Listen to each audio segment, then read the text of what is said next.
Hi, I'm Julie, Fei-Fan Balzer, and today I'm going to show you how to use your ScanNCut to make this super cool pop-up Valentine's Day card. Now, I'm going to be using a ScanNCutDX in the video, but you could use any ScanNCut machine to do this project. I'm here in Canvas Workspace, and what I'm going to do is I am going to start a brand new project by clicking on New. And we're going to make our card base. So I'm going to start with a basic shape, which is a square, except what I really want is a rectangle. So I'm going to go up here and I'm going to change the height to 6 and hit return. And what you'll notice is it's still a square. So if I want to make it a rectangle, I have to uncheck the maintain aspect ratio button. And at that point, I can drag it out so that it's the size that I want. Once I'm happy with that, I want to add the fold line down the center. So what I'm going to do is I'm going to go up here to the path tool, click on it. Then I'm going to click slightly inside the rectangle, hold down the shift key, which you can see snaps that line straight. Let me do that again so you can see I hold down the shift key and it snaps it straight so that I know I'm making a straight line. Then I will, make sure I hold the shift key down when I click the next time. Double click to end it. Now you can see it's surrounded by those little dots. So I'm going to turn it into a perforation line. You can pick any of the perforations that you like. Then I'm going to drag my mouse over both pieces to select them both, go up to Edit, and I'm going to align the line to make sure that it is center aligned in two different directions. Once that's done, I'm going to go ahead and group it. And you'll notice now that there's just a blue line around the whole outside because this whole thing moves as one because it's grouped. Now I want to put a sentiment on the outside here. So I'm going to use some of the built-in fonts. And you can see you can find those right over here on the left side under text. And you can pick any one that you want. I think I'm going to go with, I like some of the more sort of handwritten kind of ones. So if you double click inside, you can see that you start getting a dot like a cursor. So you can select all and delete it and then type in whatever text that you would like. So I'm just going to type the word you, and then I'm going to grab a different font. How about this bubble font here? And you can see it comes in on top of it, so you might want to just move it out of the way.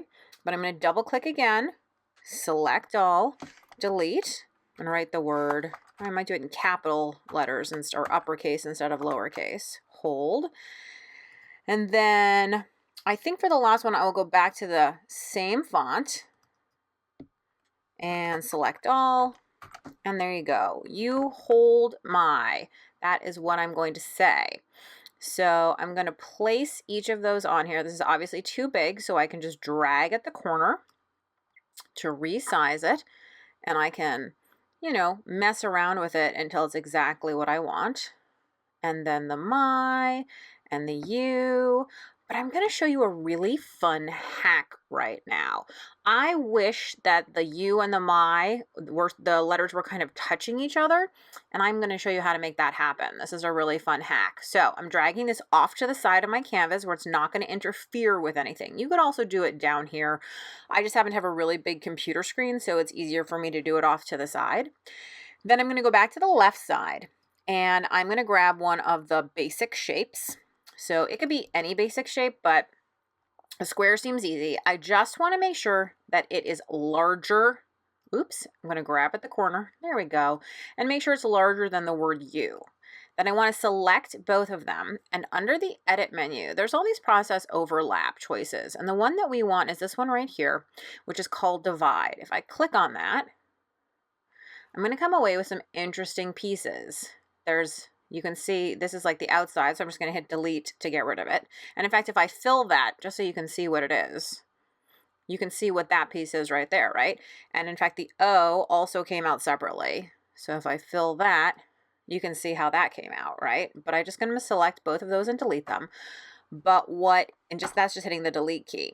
But what is left for me let's see if I fill those, is just my letters. And now they're individual pieces. So that means I can snug the U. I'm hitting the arrow keys on my keyboard to bring that a little bit closer. And the same with the Y, I'm just hitting the arrow keys to bring it a little bit closer. And as soon as they're overlapping, then I can go back to the process overlap under edit. And now I'm going to choose the first choice, which is weld. Isn't that magic? And now this whole word is together and I can just resize it for whatever I want. Super duper easy. And now with my, I'm going to do the exact same thing. I'm going to drag it off so it's not in the way. Grab a basic shape. You guys are going to be experts at this. Select both of them. Hit edit. Divide. Pull away the part that I don't need and delete it. And all that's left is the two letters. Use my arrow keys to snug them up once they're overlapped. And you can really see it here because I left the letters transparent instead of filling them, how they have to be overlapping for this next step to work. But I select them both. I say edit and weld. And look at that. All of a sudden they're hugging. They're together. And again, I can resize this. And this says, you hold my, right? And I want that all to be one piece. So I'm going to hold the shift key and I'm going to select all three parts. So you can see I have three boxes around there. I'm going to go up to edit and group. So now this is a group and I actually want to do something to this whole group. So if this menu isn't open, you simply hit this little bar here with the lines. And I want to turn this into a drawing line only, and I want to indicate that it is a fill, that I want to fill that text. On the other hand, when I click on this part, I don't want this to be cutting and drawing. I want this to be cutting only. That way, I don't have to do anything except choose cut or draw, and it's only going to do either this or this. It's not going to do both, which is really, really cool. So once I've decided that my file looks good, I might actually, if I'm not getting too picky, just move this over a tiny bit. One of the beautiful things, obviously, about a ScanNCut and about Canvas Workspace is that you can get things just how you want them. Then I am ready to download this file and I am going to send it wirelessly over to my ScanNCut. I'm here at the ScanNCut and I'm just going to grab my universal pen holder. This is the same universal pen holder that you would use with the ScanNCut 1 or 2. I'm going to be using it with a white pen, so I'm going to take a moment just to put that together. So I'm simply going to place my pen into the universal pen holder and then take it to the machine. I'm going to replace the blade with the universal pen holder with the logo facing you, and then we're ready to retrieve our file. From the home screen, I'm going to choose Retrieve Data and the wireless button. And there is the card file that we designed. So I'm going to click on through and choose Draw. And you'll notice that the entire card body has disappeared. All that's left is the You Hold My. So at this point, if I hit the wrench tool, all I see is draw speed and pressure. If I want to change the fill pattern, I actually need to go all the way back into Edit, Object Edit. This is the fill pattern area. And now I can change the fill pattern to one of these designs, but I'm happy with it being filled in all the way. So I'm going to leave that alone. And I'm going to say, okay, okay, I'm still okay, I am 3 times okay, and then we are going to draw. So now all I need to do is load my paper into the machine and we're ready to go.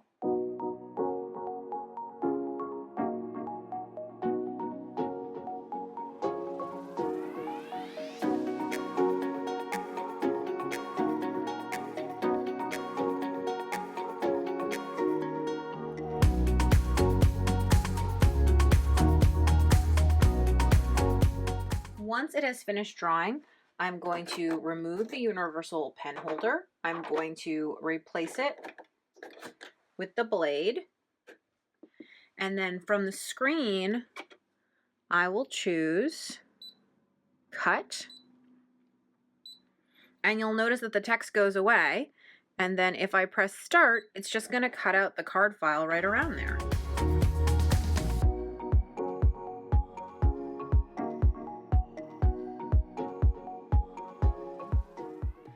So now we can unload this, pull this right off. It has the perforation line. Can you kind of see the light through it there? Which makes it really easy to fold. And now we're ready to do the inside of the card. To create the second part of our file, I'm back at Canvas Workspace Online, and I'm going to choose New. Now this time from the basic shapes, what I want is I want a heart. And there are a couple different hearts here, but I just want the plain one. So I'm going to choose it, and there it is. Now I'm going to check what size it is by using the Show Properties panel, and I can see it's just under 4 by 4, which seems like a pretty good size to me. I might make it maybe 4.5. And you can see that it increases by a certain increment, and if you don't like that, you can just go ahead and manually type in whatever you want. And now I have my 4.5 by 4.5. But again, if I wanted this to be wider instead of being the same width and tall, I can unclick the Maintain Aspect Ratio, and I can go ahead and do it visually until it looks like a heart that I'm happy with. So you just want to make sure it's going to fit on the front of your card, or rather inside your card, and this one will. Looks like it's a good size. So all I want to do now is I want to add in a perforation line so this will fold down the center. So we're going to do the same thing we did with the card base. I'm going to take the Path tool. I'm going to click slightly inside the heart, use the Shift key. I'm going to click again, so that's a nice straight line, and then double click to end it. Then I'm going to choose a dash pattern, select both parts, edit, and I want to align that both vertically and horizontally in the center. It went a little higher than I wanted. So I'm going to drag it back down just using the arrow keys. I find I have a little more control with the arrow keys than I do with my mouse. Then I'm going to select both of them and group it. Okay, so now I know that I need to have maybe 6 of them is right. So I'm going to go up to Edit, Duplicate. So there's another one, but you know what? They'd fit a lot better if I flipped upside down. So I'm going to again say Edit, Duplicate, and then you can either use this green button here to rotate it, or in the Properties panel, you can say exactly how much you want it rotated, and it will do it. You can see right like that. And I'm going to again duplicate, and then see if I can't. I don't think that I'm going to be able to fit that many across. I don't think there's any way. I could resize these potentially to make them fit, or I can just cut them twice. But let's see, we can get another one here, edit, and duplicate. Okay, so I said 6, it was arbitrary, 5 is fine, so we're gonna go with 5. So this is ready to go, and again, I am ready to cut this part, so I will send it wirelessly on over to my ScanNCut. Now that we're back at the ScanNCut, I'm gonna press Home, say OK, retrieve data, grab that heart file that we just created, there it is, say OK, and select Cut. Now all I need to do is load in my mat.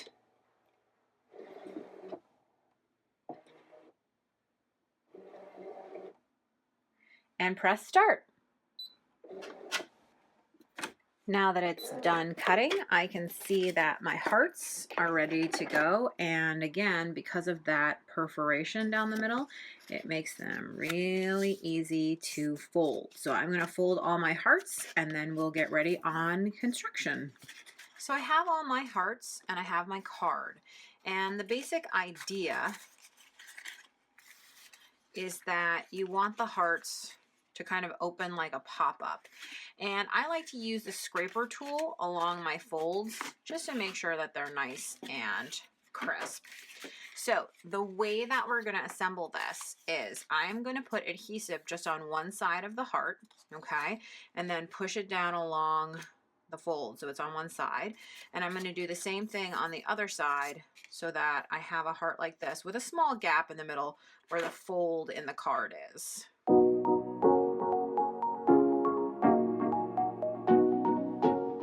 Just like that, it's done. This is glued in, and you can see how it opens. So then we have 3 more hearts to put in, and what I want to do is I want to glue this next heart onto each of the next hearts. So you can see we're creating a stack, right? So again, I'm only going to put adhesive here and here.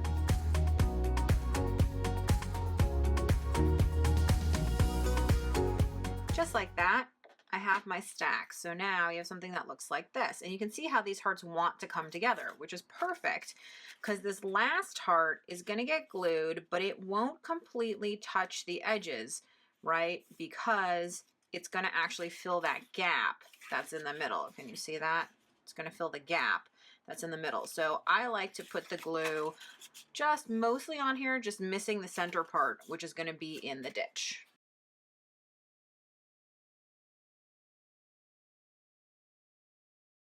And here you go, just like that. Here is your super cool "You Hold My Boing, My Heart." Isn't that cute? And you can obviously fluff these as little or as much as you want, but it's a super fun Valentine to give to someone special in your life. Thanks so much for watching. I hope you'll make your Valentine something special with your ScanNCut.